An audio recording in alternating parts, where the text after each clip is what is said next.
Greetings, fellow action figure connoisseurs, and welcome to another episode of Digital Caveman Presents Marvel Monday. I, as always, am your host, the Digital Caveman, and today I will be presenting you with the Walmart exclusive Marvel Legends series, Ulik, the Troll. Thank you for watching this video or any of my other videos that you may have run across, which I hope is all of them. Only support from viewers like you make this programming possible. Each view does count, and I do appreciate each and every single view that I receive. Thank you, and thank you so very much for supporting this channel through viewing. Comment below, like, share, subscribe if you'd like to see more reviews or just help the channel out further, or both, that's even better. And don't forget to ding that bell so that in the future you will be notified as my new content becomes available. And with all that said, let's get into it. Let's start things off as we normally do with a look at the packaging. And on the top, there we have the, I guess they're using this as the symbol for all the Thor series stuff. So it's Mjolnir in a circle. Marvel Legends series. Nice big window that will soon be going away, showcasing the figure and accessories. Marvel for Ulik. At least I always pronounce it Ulik because I don't want to say Ulik. 4 and up. Assortment number. Warning, don't stick things in your pie hole that don't belong there. Hasbro print. On the bottom, small print, fine print, legalese print, made in China print, recycled print, symbols I'm not going to learn, and a barcode. On this side, artwork of the mightiest of the trolls and some of his troll subjects. Same thing on this side. And also on the back. Just bigger. Marvel Legends series, Ulik. The strongest and fiercest of all trolls. Ulik, the Troll King, is strong and stubborn as the Stone of Asgard. Plus, he came close to beating Thor a couple of times. Been reading a lot of classic Thor lately. Anyway, here it is in some other languages that I don't read. Some more small print, some Marvel print. Achtung! Don't stick things in your other language pie holes that don't belong here. Attention! Don't stick things in your French pie hole that don't belong there. Hasbro print. Don't give it to babies. And that, my friends, completes a look at the packaging. Let's take a look at the figure and his accessories. And here we have handy dandy tweezers. And he does come with a pair of alternate hands, which are fists. And there you can see his brass knuckles, so to speak.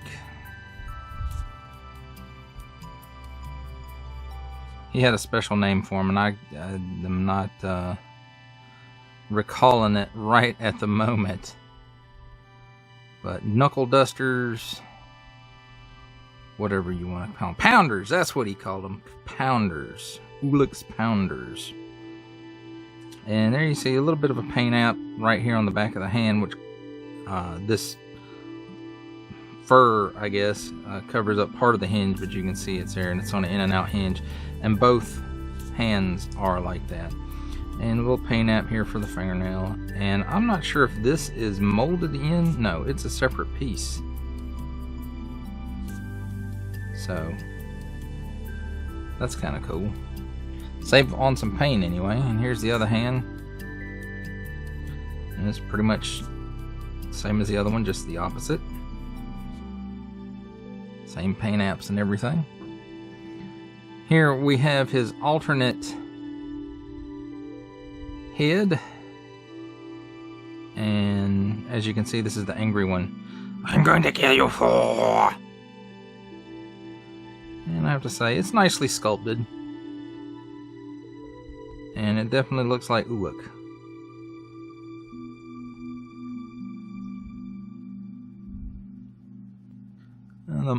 The eyes might actually be looking in 2 different directions, so I guess he's wall-eyed when he's angry.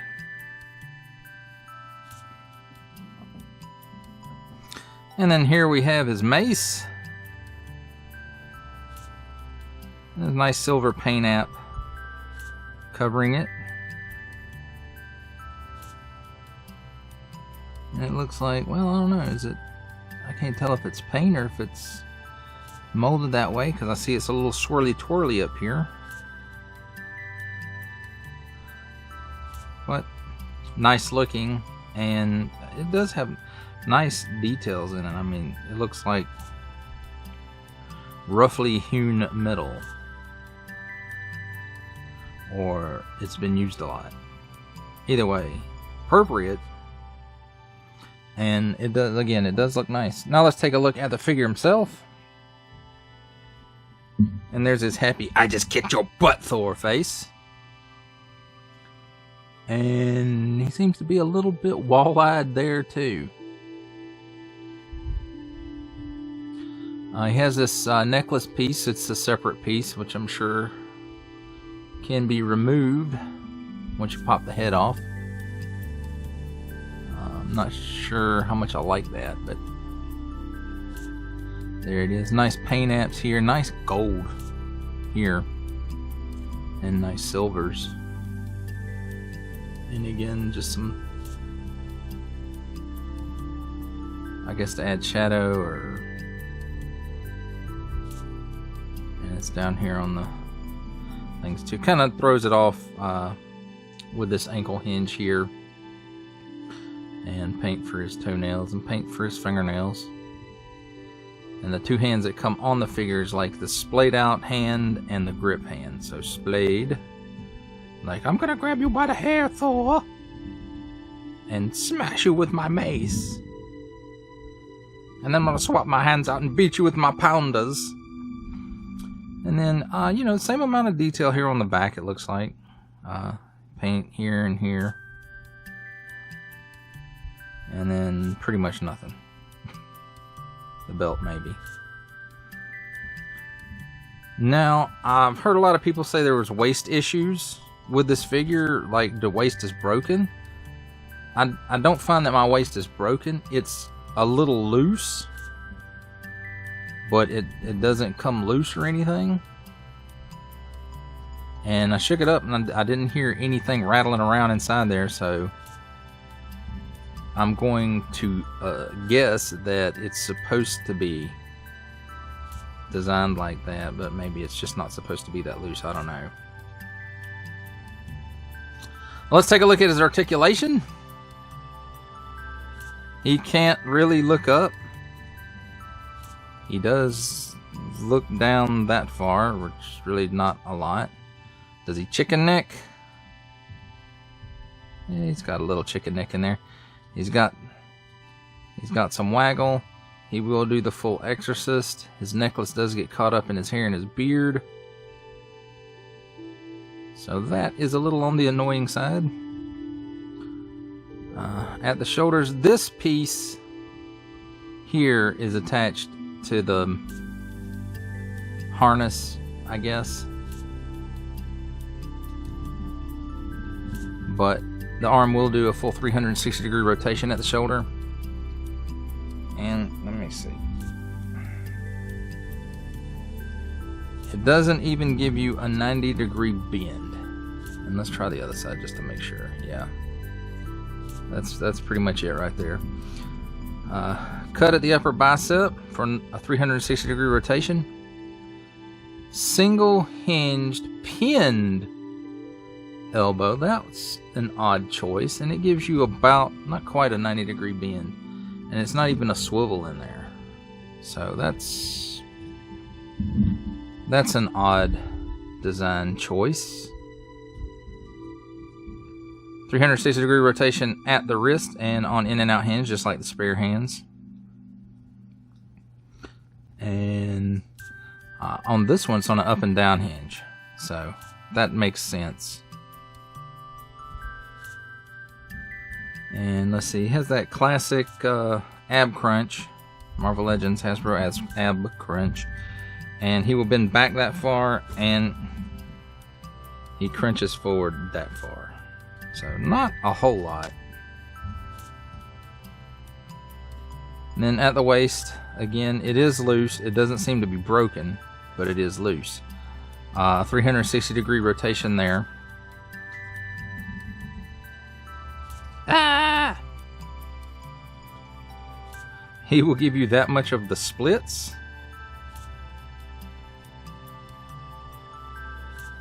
And I don't know, this joint, it feels kind of weird.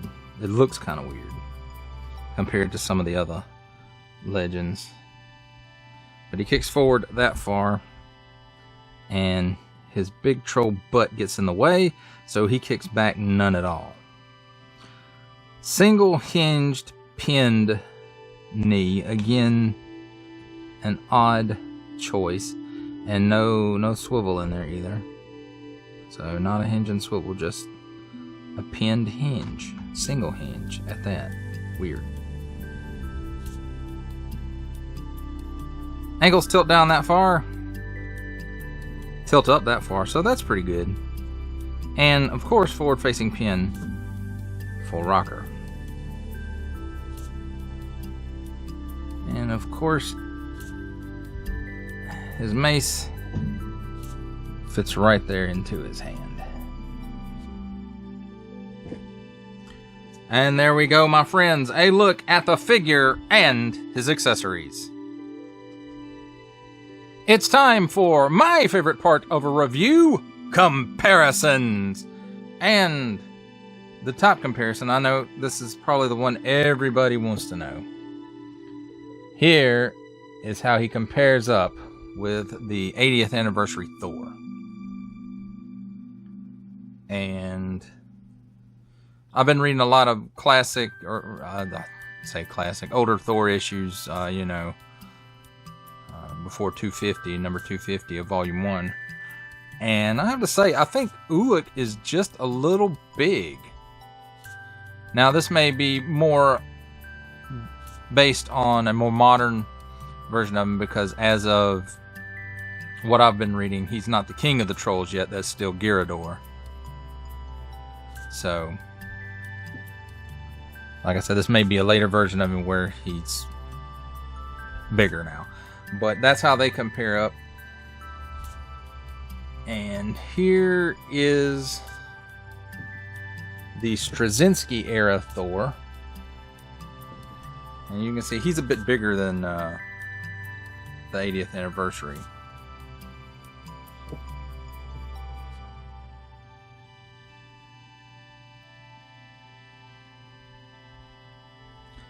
And then here we have him with the Odin son.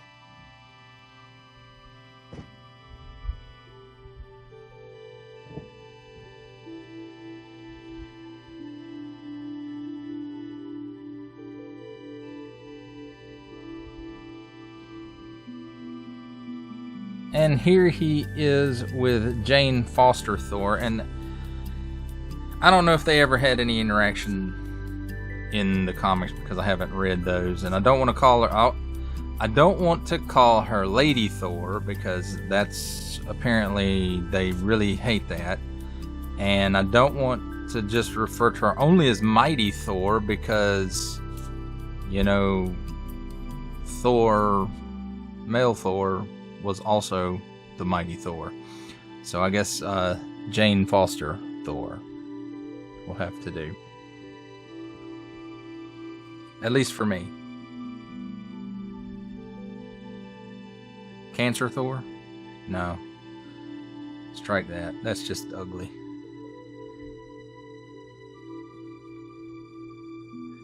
And then here he is with Beta Ray Bill. Again, I don't know that they ever had any interactions in the books. Not that I can remember that I've read up to yet. But I haven't read up to Beta Ray Bill yet, so.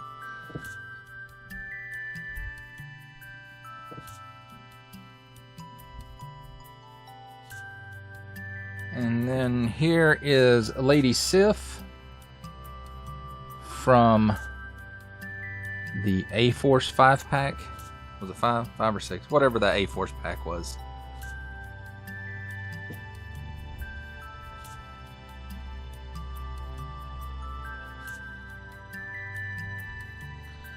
And here is Valkyrie. I'm really hoping they do a more classic version of this one. This one just looks weird, like her hair ain't on right or something. See? So maybe that's just my copy, I don't know.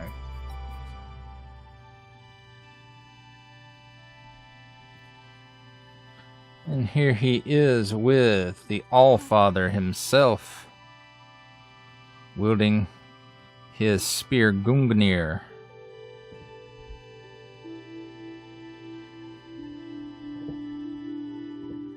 It seemed like the Odin Build-A-Figure was a bit on the small side.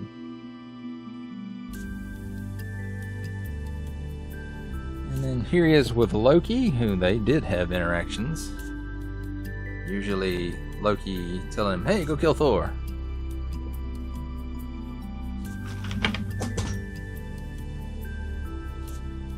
And here is Lady Loki. And this is not the retro, this is the A-Force multi-pack one.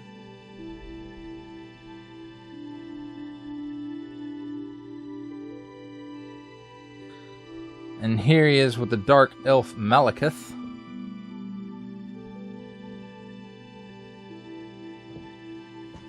And for some other godly types, we have the Retro Hercules. And I do believe he and Thor fought Ulik together once or twice.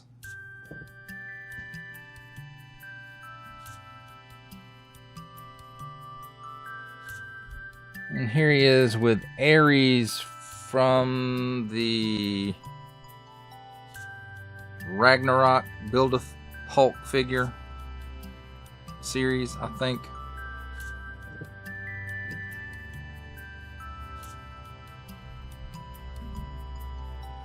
And for our last godly type, we're digging a little deep back into DC Universe Classics, and I didn't think of this comparison right off, and thanks to an Instagram message from Lone Dragon 27 who said he looked like this guy, so I figured I'd throw him in for a comparison. But from the DC Universe Classics Mattel line, here is Kalibak, and I want to say he was a Build-A-Figure. So yes, you can see these guys are kind of similar. But I do believe Ulik came first, and then Kalibak later when Kirby went over to DC. And then just kind of for a size comparison, here is the Retro Fantastic Four Thing. And you can see Ulik is still quite a bit bigger than the Thing even. And how does he compare it with, you know, just kind of a basic Build-A-Figure? Here's Ursa Major.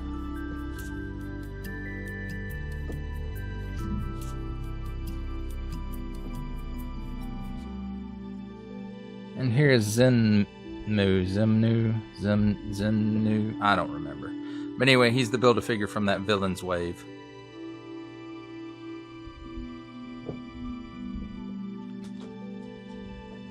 And for our last Marvel Legends comparison, making his cameo appearance, here we have Stan the Man Lee. And how does Ulik compare it with other lines? Let's take a look. From Star Wars The Black Series, here we have the Archive Edition 501st Legion Clone Trooper. From the G.I. Joe Classified series, we have the Hasbro Pulse exclusive Regal variant Cobra Commander. And for some 7-inch scale, here we have from McFarlane Toys DC Multiverse line, 3 Jokers, the Joker, the Clown.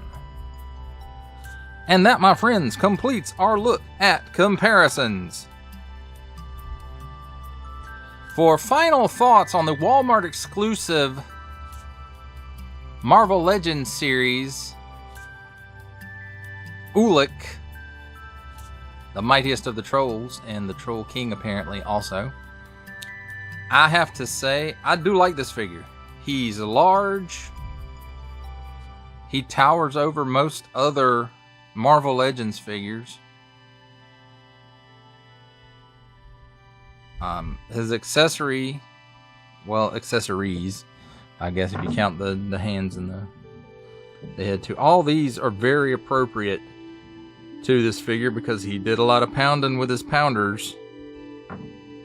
And he does scream a lot. So I'm glad this isn't the only head he came with. I'm glad he did come with an alternate head. And of course his mace. I mean, you know, how could he fight Thor without that mace? Well, he did a lot, so he can. Again, big shout out to Lone Dragon 27 for giving me the idea to use Calabac as one of the comparisons. I don't dig into those DC Universe classics too much, so it was nice to get one out and you know, kind of dig through that box a little bit. So maybe I'll start using some of those a little more. But nice decos on this guy. And again, the waist is a little loose. It's not super loose, but it does move very easily. But I have heard reports of people having broken waists. I'm not sure if that is it comes apart or if they're just talking about like mine is really loose. So there's that to think about. His little necklace thing kind of annoys me a little bit. I can see it bothering, you know, getting in the way with posing and stuff. The single hinged pinned elbows and knees are really an odd choice, I guess, in this day and age.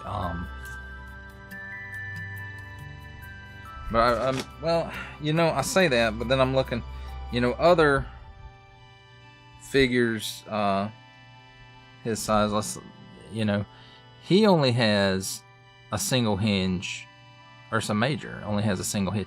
However, he has a single hinge on a pinless, well, I say pinless on the outside. There's a pin on the inside that goes up, but that also gives, you know, rotation there at the elbow.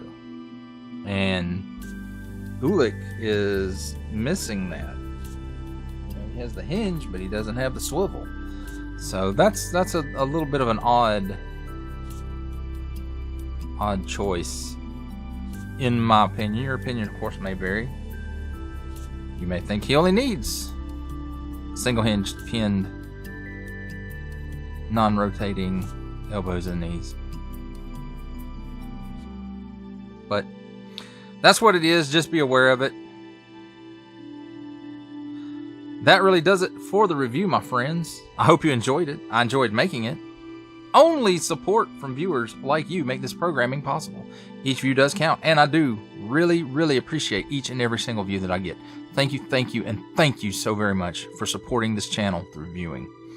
Comment below, like, share, subscribe if you'd like to see more reviews, or, you know, just help the channel out further, or both. That's even cooler.